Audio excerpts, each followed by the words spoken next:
This video is dedicated to Antonio Rouse. Antonio, thank you.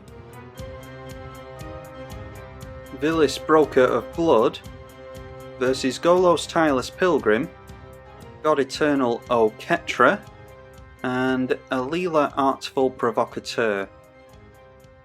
Do we risk keeping that hand because we've got a turn 1 Phyrexian Arena? That's a pretty stupid thing to do, especially when we are in, we're last in the turn order. I'm gonna do it just for the sake of it being a good story, but I absolutely don't recommend doing this. A turn 1 Serra Ascendant from God Eternal Oketra, doesn't get much better than that in mono white. Jero the Guru is joining us again, by the way, with Alela, Artful, Provocateur, and there was no one else hanging around in the Discord, which is surprising. So we're up against 2 internet randoms, so God only knows what is going to occur in this game. Just a tap land from Golos. Alright, we draw into another land. That makes me feel a little bit better. So hopefully we draw into another black source from the Phyrexian Arena next turn. Hopefully it doesn't get blown up. No mental misstep, please. Alright, that goes through, so hopefully the Phyrexian Arena does as well. And we can try and get into some more lands. This is a pretty terrible hand apart from the turn 1 Phyrexian Arena, so I'm really hoping that we manage to keep that in play for a few turns at least. Baleful Strix from Alela, keeping them at a full grip. And the Baleful Strix will do a really nice job of protecting them from the Serra Ascendant, although I dare say the Serra Ascendant is coming at either us or Golos anyway. And the fact that we just got down a turn 1 Phyrexian Arena might make them worry about us even more than the Golos player, so let's see where they swing in. It is indeed us that they're coming in at. Then a Felwar Stone for Golos, who has everything but green. Oh, not everything. Yeah, they're missing green and red in their opponents, so they've got Esper colours basically off of the Felwar Stone. We make it round to our next turn. We need to draw into some removal for that Serra Ascendant, really, because I dare say it's going to keep coming in at us. Alright, a Wasteland isn't necessarily going to do us any good, but at least we're getting into the black mana we want. So let's just drop the Argyll's Bloodfast. Jero just playing a land and passing the turn over. God Eternal Oketra just held up 2 mana throughout all of that, so I wonder if they've got some kind of removal themselves. This time going in for Bygone Bishop. It might have been that they just didn't have a 2-drop. Anyway, let's see if the Ascendant comes back in at us. Luckily for us, it goes in at the Golos player this time. And they're up to 52 life already. And continuing to make all the land drops, along with a Dryad of the Elysian Grove, so Golos already becoming a big threat in my estimation. They've only got 3 cards left in hand, but they can get down Golos next turn. So we are really on a go slow here. We're on a go slow and we're last in the turn order. Alright, Cabal Stronghold. We've got Malicious Affliction as well, which is going to be good. Whenever you cast this spell, if a creature died this turn, then you can copy it. I mean, we're pretty much just aiming ourselves at the Serra Ascendant, aren't we? Let's go in for a Wasteland, and we'll just have to hold up Malicious Affliction.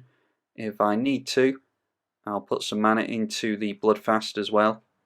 But I really don't want to be taking any more life than I have to. And here she comes, Alela, Artful Provocateur, without any kind of mana to protect her with, so hopefully there's no spot removal that's going to go straight onto her. She does tend to eat removal. Now then, whether or not we choose to use the Malicious Affliction depends on where the Serra Ascendant swings in. It might be that our opponent has some white protection mana, or a white protection spell for the Serra Ascendant, but I decided to allow them the chance to go in at Golos. There's obviously 2 Death Touches over here, so it won't be swinging in there. Core Cartographer is a white ramp spell. And now the moment of truth. Yep, it comes back in at us as I thought it might do. I think they're just taking it in turns. Pulling it back. Yeah, and going in at the Golos player instead, so that allows us to draw another card off of Argyll's Bloodfast. Unless Golos has other ideas. Here he comes, Golos, Tireless Pilgrim. Do we have any frightening lands so far? There's Floodplain, Plaza of Harmony, Command Tower, a dual land. So nothing too threatening so far. But they decide to go in for Valakut. Valakut. I really want to eat a Valakut with the Wasteland, but we're way too far behind compared to everyone else. And Valakut does trigger itself because they have 6 lands in play. So that goes straight on to Alela. Oh, the Valakut didn't trigger itself, did it? It was from the Guild Gate coming in. And then Glacial Chasm comes in. So we've got the ability to kill 2 creatures with Malicious Affliction now, which I think we have to do. Yeah, I think we have to go after the Dryad and the Serra Ascendant. Although I do like the idea of the Serra Ascendant consistently going in at Golos. So let's first point it at the Serra Ascendant. And then another creature has died this turn. I didn't think any creatures were going to die, just from a Golos coming down, but it just shows how versatile Golos is, and Lands Matter is. We will use that ability, and we'll point the copy at the Dryad. So 1 at the Dryad, 1 at the Serra Ascendant, and both of those will die. And we'll switch off that Valakut as well, which is really good. There's an enchantment that does the same thing as that I can't remember the name of. Prismatic Omen, I think it's called. Does the same thing with Valakut, or you can just get into the 5 mountains, but might not be as easy as you would think in a 5-colour deck. Anyway, dealing with some of the threats at least, and hopefully we're not going to receive too much wrath from that. Okay, I think everything is going to swing into a Liliana. We've got 3 mana from the Nykthos. I think we play Nykthos, and we can maybe try and set up Noxious Gearhulk ready to protect the Liliana next turn. So let's go in for a Lightning Greaves, and then we can still threaten the Wasteland. So like I said, we're on a go slow here, but if we can continue to not look like too much of a threat, then maybe people will leave us alone. Golos is down to 2 cards in hand, but they've got 5, 6. If they make a land next turn, they can activate the ability. Really not difficult to activate the ability on Golos. Only 4 cards over here as well, but they can get down their commander next turn. A Solemn Simulacrum for Alela, deciding to ramp up before they get into their commander again. And they do have Command Beacon, so they could easily get into her. They do not go in for their commander, they go for Odric Lunarch Marshal, which is a means of sharing a bunch of keywords. There's no keywords on him himself though. But God Eternal Oketra does have double strike written on it, which I assume this gives. Yes, it does give double strike to all your other creatures. So putting something like a Lightning Greaves on there would be good for the haste. Does it give Shroud? No, Hexproof. So it would be a Swiftfoot Boots you would want with that, wouldn't it? Anyway, Glacial Chasm, still a problem over there. Swords to Plowshares coming from the white player onto Golos, which I understand. I mean, the only real way to deal with Golos is to either switch off the ability somehow with a pacifism effect, Song of the Dryads or something like that. Null Rod would do it. Or you just keep removing Golos until they run out of enough mana to cast it. Problem is, it pays for half of its tax when you let it come into play. So you only need to hit 1 land off the top and you can pretty much cast him for the rest of the game. But it might be that our opponent doesn't have any lands. Our opponent went for the Swords to Plowshares because all they have to do is drop a land to activate their commander. Tribute Mage can surely get them into another rock. And that's exactly what they've done. They went in for the Arcane Signet and they are now casting the Arcane Signet immediately. Only 2 cards left in hand now. And they're going for a crack on the Floodplain. And Golos is tapped out now, so we will draw into another card. Haunt of Hightower I very much like because we could do with gaining some life. We're starting to get a little bit too low for my liking, especially compared to other players. Okay, there's another black source for us. So the Cabal Stronghold is going to get better the more black sources we make. I think Damnation is okay here, but can our opponents... Yeah, I think I'd wait on the Damnation actually. Let's definitely get down the Maya. Yeah, maybe we just continue to play it slow. I think I want to go Damnation straight into Liliana and get as much benefit from her as possible.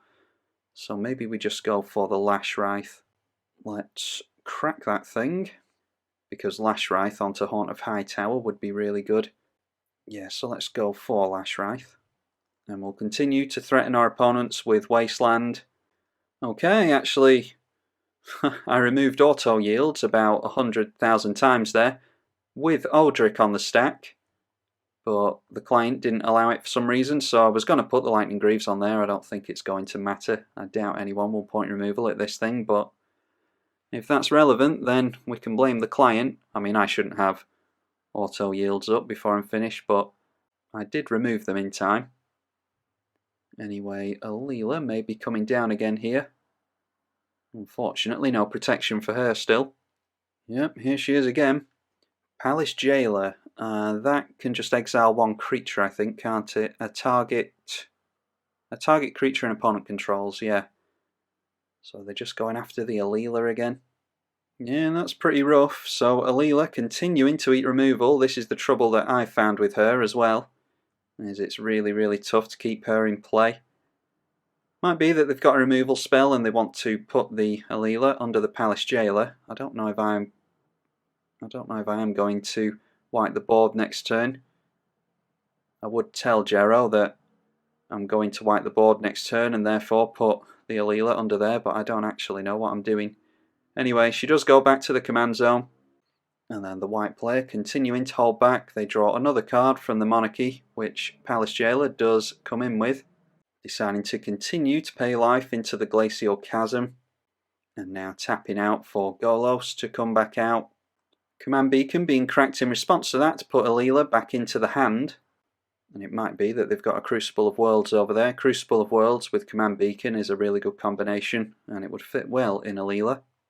It's Urborg they've gone for now, which is really good if we can get ourselves into the Cabal coffers.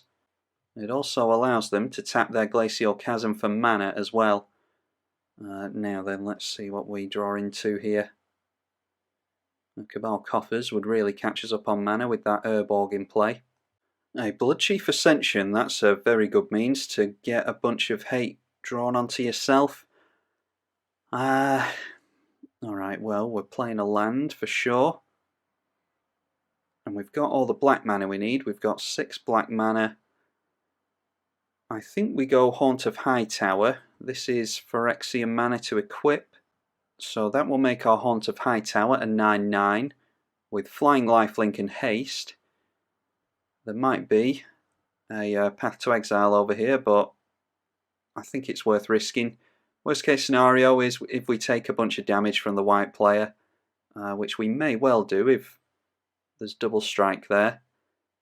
We can always go in for Damnation after that, but I want to go in for the Haunt here, as risky a play as it is. We kill off our own Germ token because it's a 0/0. We attempt a Lightning Greaves. Now that manages to stick. So if the God Eternal Oketra comes down next turn, that'll be 4 and 10 and 14 damage we take, but we'll have gone up by 9, so it's not that much. So yeah, let's go in at the mono white player and we'll make them discard a card, and that will put the Haunt of Hightower up to 10.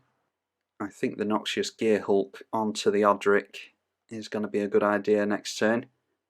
Might have been a good idea to do it this turn actually. But we get the Monarchy here, and it'll be easy to take it away from us, so the Solemn might come in at us next turn. They discard Merkeas the Lunarch, and we take 10 life away from them. Then at the end of the turn we draw a card because we are the Monarch, and we draw ourselves into an Ancient Tomb, which I don't mind one bit with an Urborg in play. Alela coming down for, I think that's a third time now, followed by an intangible virtue which will give +1/+1 to the fairies as well as vigilance. So they will be 3/2s with flying and vigilance, not bad for free. Still with 6 cards in hand, and that Odric is a big thorn in our side. I think it would be a good idea for Alela to swing in at us and draw some more cards, because they do have Death Touchers held back, but decided not to take it from us, so we're going to be taking a lot of damage from this white player next turn, I dare say. Okay, it is a Dusk. That is destroy all creatures with power 3 or greater, I think. Yep, and then return all creature cards, power 2 or less from graveyard to hand. They've got a Machias that they can grab with that. The Serra Ascendant will come back into hand with that, as will the Bygone Bishop, so they'll actually get a lot of value for 5 mana on the Dawn. Anyway, Weathered Wayfarer coming down. I think it might be an idea to go for Damnation next turn. Surprisingly, not swinging in at us to take the monarchy away. It is over here, but we still have control over it. Yeah, getting rid of our Haunt of Hightower. At least we gain 10 life from it. I thought we were going to end up losing a lot of life in kind, but apparently not. So we're actually going to keep the monarchy here. I think it's a good time to board wipe. If we can board wipe and Liliana next turn, then I think we're in a really good spot, because this creature can't swing in and take the monarchy away from us. Yeah, there's a Cryptghast with an Urborg in play. That's a lot of mana. I don't think they care about... Yeah, it's whenever you tap a swamp for any mana. So they can go after any colours with this and they'll just get a free black per land that's tapped. So that's a good way to keep your Golos in play. And it is Golos that's coming down. Let's see if they extort with that floating mana. They certainly do. So yeah, wrapping up any creature pretty much that can take the monarchy away from us, but wrapping up a Cryptghast in a Damnation. Yeah, I think that is the way to go. Okay, extra planar lens will be good a bit later on. How much mana do we need here? We've got 1, 2, 3 and 4 for the Damnation, and then 4 exactly for Liliana, so it is the Ancient Tomb that we're playing. Yeah, I'd love to get down Bloodchief Ascension, but our opponents are going to be getting their creatures back out next turn thanks to the Damnation, so I don't think we need to worry about Bloodchief Ascension just yet. Go for Damnation, and we are making the Dawn even better here. They'll be able to play Palace Jailer after they've played that and get the monarchy back, but a few turns would have gone by that time, so I don't think we necessarily care about keeping hold of that. The Solemn dies and draws Jero. Another card. Yeah, we go in for Liliana. And obviously we plus her, we want to try and do our damnedest to get up to the limit break, which is another couple of turns with her, another 3 turns really, 2 plussing her, and then the other one minusing her down. But I'm not too confident we'll be able to do that. At least we've got a full grip and we're not losing too much life. I'm hoping that we'll be able to gain a nice chunk of life from the Bloodchief Ascension if we can get that online next turn. And then we draw into another land, so we can discard that. We're not going to struggle on lands as long as Liliana's in play. Etchings of the Chosen. No doubt naming fairies. 1 and sacrifice one of the chosen type to make another one indestructible. Yeah, they could have done with that way before now. Problem is with that one that you need the fairy tokens in play to make it viable, but in the mid to late game it'll be really good in Alela.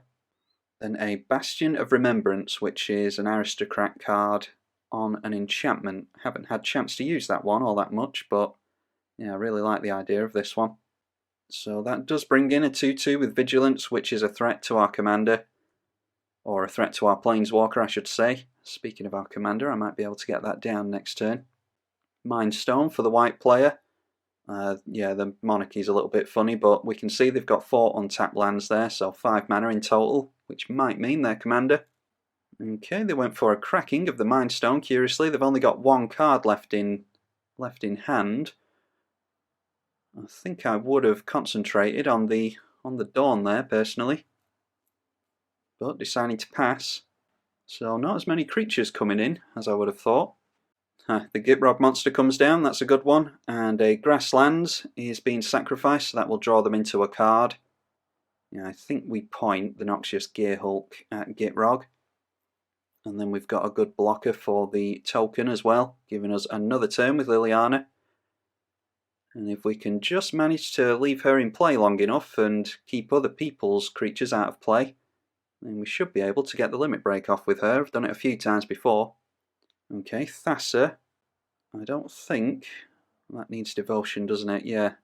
Needs 5 or greater, which they are nowhere close to currently. And flickering the Gitrog doesn't do anything either. What's the activated ability on that? Tap another target creature. That might be relevant, so we'll have to make use of the Lightning Greaves.